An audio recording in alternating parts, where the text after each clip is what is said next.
રક્ષાબંધન એ ભાઈઓ અને બહેનો વચ્ચેના પ્રેમનો એક સુંદર તહેવાર છે. આ દિવસે ભાઈ બહેન એકબીજાની સુરક્ષા માટે એકબીજાના હાથ પર રાખડી બાંધે છે. આ પવિત્ર પ્રથા ભાઈ બહેનના પરસ્પરના પ્રેમ અને સુરક્ષાના વચનને મજબૂત બનાવે છે.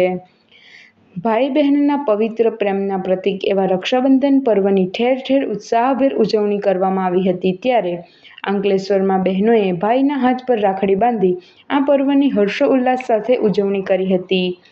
શ્રાવણ પૂનમ એટલે બળેવ પૂર્ણિમા અને ખાસ કરીને રક્ષાબંધન પર્વ તરીકે ઉજવાતા આ પવિત્ર તહેવાર પ્રસંગે બહેને વહાલસોયા ભાઈની કલાઈ પર રક્ષા બાંધી હતી. જ્યારે ભાઈ પણ બહેનની રક્ષા કાજેનું અતૂટ વચન આપ્યું હતું. અતૂટ અને નિસ્વાર્થ ભાવથી ભાઈ બહેનના પ્રેમનું પ્રતીક રક્ષાબંધન પ્રસંગે નાના નાના ભૂલકાઓમાં પણ અનેરો ઉત્સાહ જોવા મળ્યો હતો.